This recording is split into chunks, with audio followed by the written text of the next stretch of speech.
Mike, it's a very, very sad day. Do you want to tell him why it's a sad day, or do you want me to tell him why it's a sad day? I think you should just tell him. I really don't want to tell him, because I've been over this with you like 3 times today now, and I don't want to keep reliving this moment, Mike, and I'm just real upset.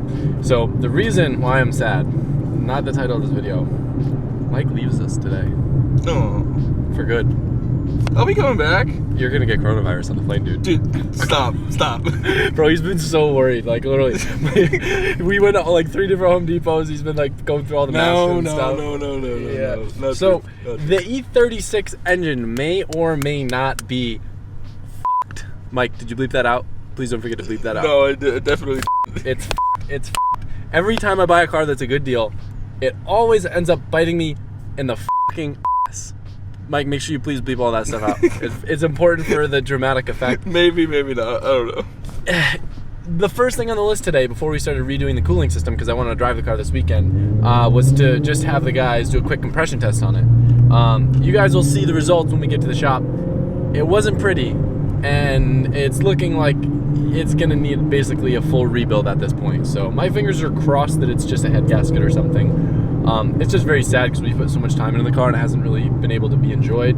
I'll explain a little bit more once we're at the shop why I think this happened and how I knew. Well, I mean, how I knew is the car felt super laggy. It shouldn't have felt so laggy. So that's kind of on the agenda today. Before we do anything, I just need to figure out how that engine is.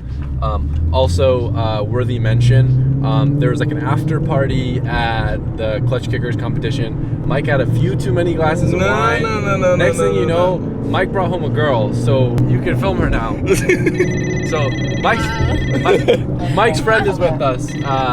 All jokes aside, Colette's hanging out. She actually got a Z in Florida, so we've been trying to help facilitate getting her Z sorted. So I think we're gonna take it to the track sometime this week. Do you have anything you want to say, Colette? What's up? I'm just here lurking in the background. Don't mind me. Well, I got a Z. I was convinced to get a Z, which could be the best or the worst decision. We will find out in a couple days. The logic was we had to introduce her because we didn't want Mike's strange female to be lurking in the background of all the videos. Stop. MB, what's wrong? Do you remember when you had good compression? Do you want good compression again? What? Oh, you gotta go. Are you enjoying your bagel? No. Why not? It's a good bagel. Alright, so just to kind of rewind a little bit and let you guys know how we got here. When I drove the car after it was tuned, I wasn't very happy with the response, and I thought maybe it was something with the VVTi acting up. We looked into the tables. Everything was doing what it was supposed to, and the car just felt very laggy. That, plus it getting super hot at the track when it shouldn't have gotten that hot, led me to think maybe it has a blown head gasket or something like that, and it's low in compression. So before we started redoing the cooling system, I was going to have Johan do a compression test, and I'll show you guys what the results are. So the compression test this morning, 90 to 100 psi on all the cylinders. Johan, stock 1J, at least 140, right? 140, 150 from my last previous job when we did compression tests on those cars. I mean those motors. 150, 140. Yeah. Now, mind you, like the cams are sometimes known to drop compression down to as low as like 120, but like below 100 is not good. So this would explain why the car is feeling so laggy. The thing is now just determining whether it's something in the bottom end like rings or something like valves, or if it's a head gasket. I'm praying that it's a head gasket. I would like to think that it is because I'm not seeing any sort of weird smoke that would normally come from like rings or valves. But the problem is he did a wet test, poured a little ATF, and it did bump the compression way up. So it's kind of hard to tell. Yeah. Pretty much doing a block test will help us figure out if it's a head gasket or not. So this stuff will like change colors if there's any sort of combustion in the radiator. I really hope it's a head gasket because that's like kind of a simple fix and compared to having to rebuild the entire engine, because at that point I don't even know what I want to do or if I'll just like push this thing off a cliff or something. But yeah, let's hope that it's a head gasket. I had this little tester for a while. I don't remember if we've actually ever gotten results with it because I don't think I've had a car with a bad head gasket that we've used it on. But this little tester, apparently the liquid will turn yellow if there's any sort of combustion in the radiator. So if there's a bad head gasket, we'll be getting compression into the coolant chambers, and we should be able to see that with a combustion test. So, I mean, I kind of want it to be a bad head gasket. Yeah. Because that would be the simplest. But at the same time, if it's not a head gasket, I'll just run it with bad rings, because YOLO.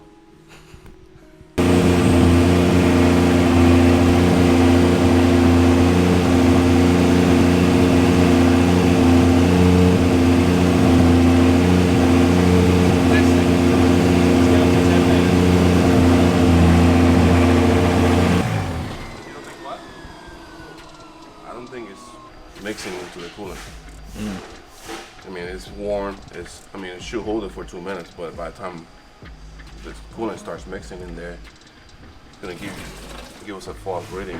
It's weird, the coolant's like freaking out so much.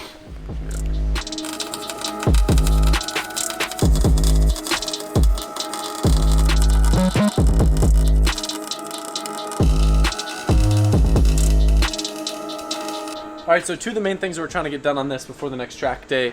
Johan is welding up a 391, so we'll have a little bit shorter gear ratio so I can hopefully run third, get a little more wheel speed, and not have as big of a gap between gears. I'm making a shroud right now. Shulman picked up a piece of aluminum for us this morning. We got a pretty sweet fan from Spall that should do the trick. So now with the shroud and a bigger fan, hopefully that'll do the trick. You can see I used Mike's little trick. Put some thread sealant on there so I can mark where I need to drill the holes. Not the cleanest thing in the world, but I'm doing that right now. Hopefully we'll get it cooler.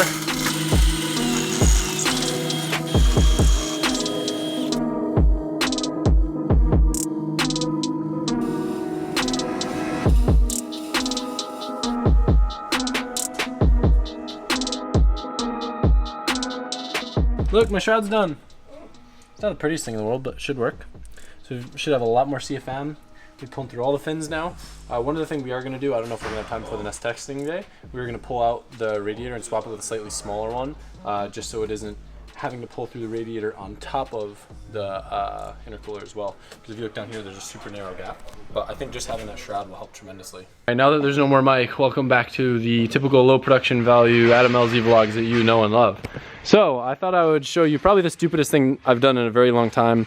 I went to start up and bleed the car. I noticed the fan just seemed like it wasn't pulling air like I would expect it to, and the radiator wasn't cooling. And then I realized I forgot one of the most crucial steps of making a shroud. I forgot to put a hole in it for the fan to pull air. So that's what I'm doing now. I'll show you how I'm gonna make a template to cut a circle here. We'll cut it up, get it in, and then we'll see if our temps actually dropped. So, no lie, I literally just did the thing with your pinky and a Sharpie and pivoted around and managed to freehand a circle that happened to be exactly 16 inches, which is just what we need to cut a hole in the shroud. So I'm just gonna jigsaw this out. I'm just making a template first because that way I can put it exactly where I want it. And cut it out, and then we'll have an actual working shroud. I got so used to having Mike here. I got into my fix everything really quick and do a crappy job filming mode. Had to swap the alternator on this thing because it wasn't seeing proper voltage. Now that's good. Fans work super good. Car idles at like 170 now, which is sick. So I'm gonna do a couple test hits now that it's got the shorter diff and see how it feels.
Car sounds sick. Definitely something's off though. I don't know if now I got a clip of it, but the manifold was glowing red. So it's probably the source of why it's overheating and why it's been feeling laggy. We are going to the dyno anyway tomorrow to figure it out. But maybe something got thrown off with timing or something weird's going on with that, and that's why the car is acting up. So I'm back at Titan. Darren's taking a look at the E36. We found a big issue with the overheating was actually that the ECU was targeting a lower idle than it mechanically could, so it was pulling a bunch of timing. And when you pull a bunch of timing, the car doesn't really cool down and actually builds heat. So that was a huge problem. We had to take apart the throttle body, do a couple tweaks. That's better now, and he's playing with boost and timing to try to get it to spool a little bit faster.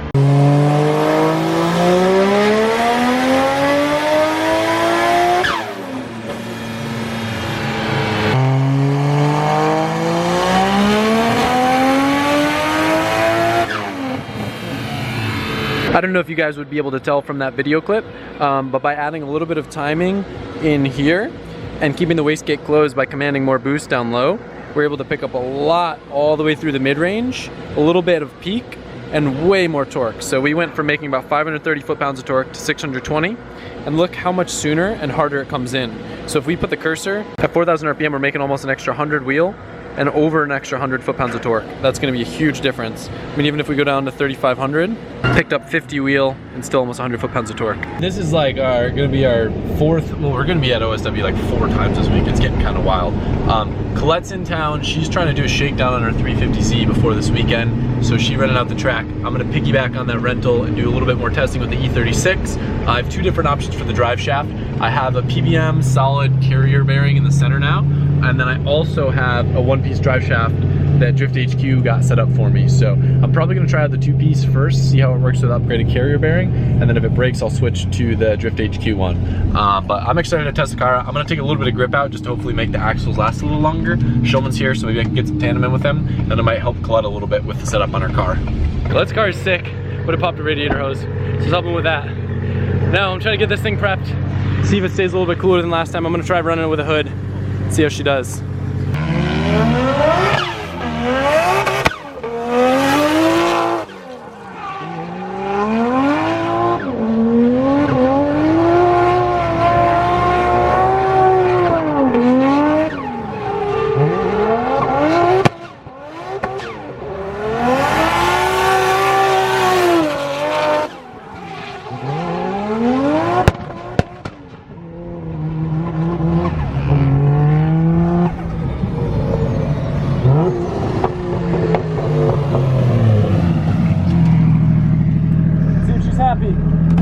How's it feel? It feels like it needs more grip still. Okay. It feels like it's just like not going anywhere. What are the tires at? They started at 20 PSI. The front's just, I need more grip in the front. Yeah, those suck. 210 isn't bad. After 1 lap in this heat, it's not bad. That's kind of hot though. It's still warmer than I'd like. I think moving the intercooler will help, but it is cooling down pretty fast. So. What's it at now already? 208? Yeah, it's going down. Drive around and then I'll pass the Yeah. number back. Okay. So I'll pass Oh, you got it? Okay.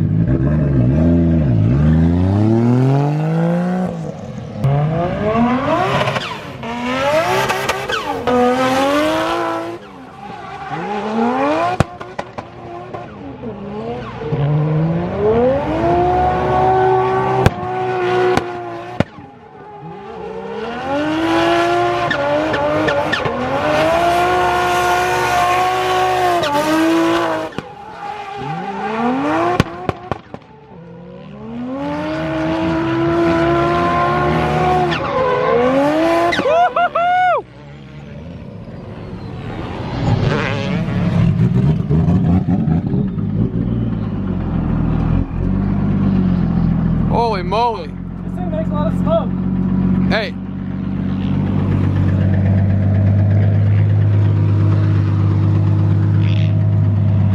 What's that noise? I hear a noise. The shifter's loose. Is that what it is? It's really hitting the boot on. No, it sounds like the engine, dude. You hear that, right?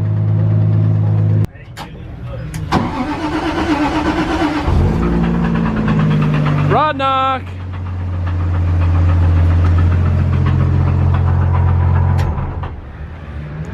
Wonder why. It almost sounded like it was knocking that. So just to give you some sort of background, Pat took it out to feel it because I said it was slow. And it was already making funny noises before. They went away. I didn't think it was anything engine related, but I guess it was rod knocking. Well, time to burn this thing.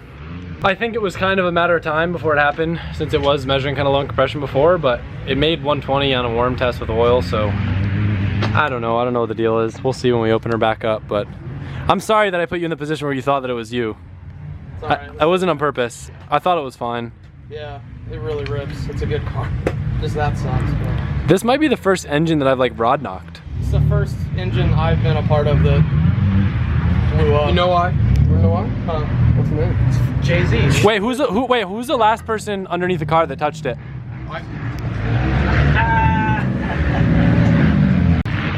All right, we out here, and Adam did something bad. Dude, I'm so sad. Mike left me for like 1 day.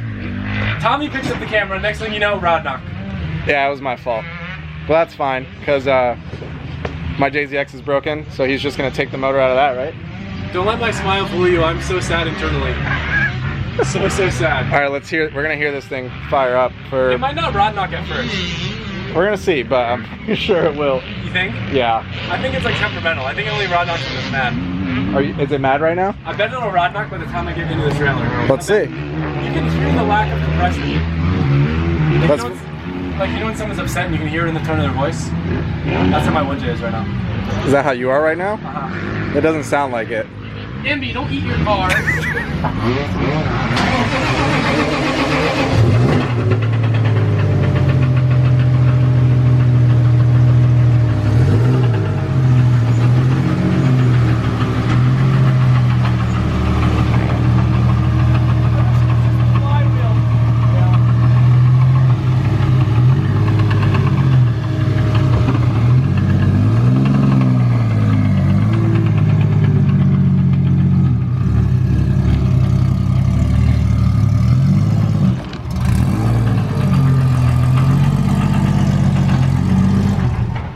So it's not possible that could be a flywheel, is it? Yep. When you said that, I was like, damn, that's a possibility. Do you have? Maybe it could be a flywheel. Stay tuned and find out. It sounds low compression cranking. Yeah. It definitely has no compression. That's why it takes so long to fire off. I think my flywheel stole my compression. It just flew away. All right, I'm sad. Navo brought me the chaser. He said he'd go back and grab it for me so I could keep driving. I did a couple chase runs behind Colette. I wish I was filming earlier in the day. She was spinning out, not really doing that great. She's just been doing lap after lap after lap, and I think the power of the 350Z has turned her into a pretty solid driver. Because the fact that I can chase her right now is rad. Even though she's like a self-proclaimed drifter, she hasn't had that much seat time just because she's been dealing with rotary issues for the past 2 or 3 years. So this is probably the most seat time she's ever gotten. And watch this.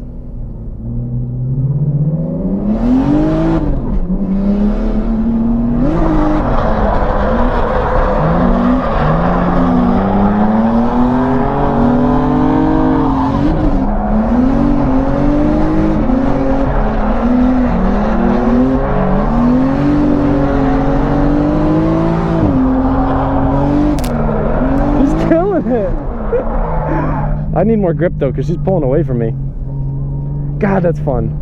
I didn't even ask to start tandeming, I just started falling. It's very difficult as a lead driver when you've never had someone chase you. It's very, very like intimidating to like hear someone like on your door, and it's very stressful.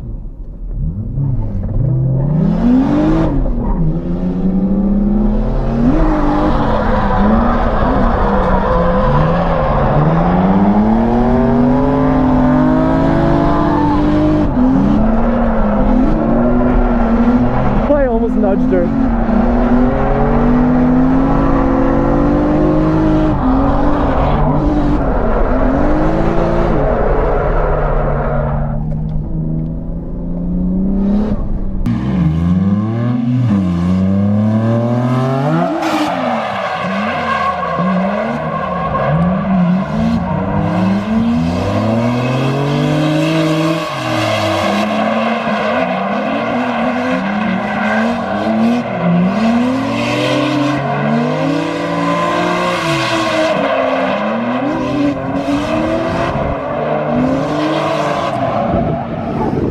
Homegirl's out here on her Kumos, and I'm over here trying to run scrubs on my missile car. Can't keep up. She keeps airing down and pulling away from me. So I got my Achilles 1-2-3s, and I'm about to just straighten right into her door. Is what I'm trying to do. Can't have no girl pulling away from me. No sir. No sir. I'm gonna understeer right into that door. Is what I'm gonna do. It doesn't even spin. That's hilarious. Oh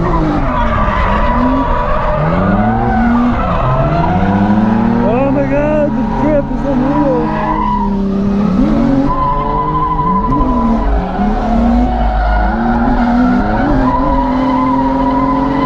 This car is so fast now.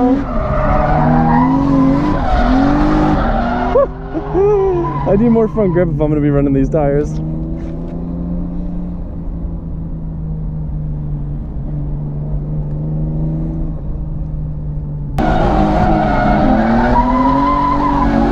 I'm literally understeering like the whole time. That car is too much grip right now. This is very reckless.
Apparently we're not having the best luck with cars today. Colette's broken down on the side of the road. Oh, buddy. What happened to your car, dude? Looks like someone made a pretty cool U-turn in the middle of the street. What happened to your car? The temp just spiked. Oh, buddy. Really? Did I break it already? So you ruptured your coolant hose and your clutch isn't working. Should I turn it off? Yes! Oh my. I don't really know how to end this video. The E36. In retrospect, I feel like I should have known better. I don't know why I didn't even think about it, but 620 foot-pounds of torque is a lot on a stock 1J. I'm sure that in combination with me hot lapping it way more than I probably should have, the oil temps probably got hot. 99.9% chance it's my own stupidity. Maybe the engine was already unhealthy. 120 psi of compression isn't the best in the world. Maybe that's why it felt laggy too. My goal today wasn't to make more power or torque with it, it was just to get a little bit better response, but when we added the boost down low, that's when it started picking up more torque and power, and that's just on me for not really thinking about that.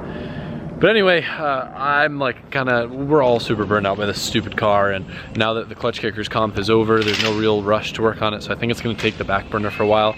I've been wanting to do a lot of stuff on the other cars that have kind of been on the back burner because we've had all hands on deck on this, and I just want to get back up to speed, and then we'll jump back on this again and figure out what the right solution to do is, whether it's build a 1J, put a 2J bottom end, put a 2J in it, a LS, I don't even know. All I know is I'm discouraged, I'm upset. Yeah, it's kind of a bummer. I did have a lot of fun though, driving the Chaser. It was really cool. Getting to drive a little bit with Matt, getting to drive with Colette, who's killing it today. Colette, is your Z blown up? What? Did you blow up your Z?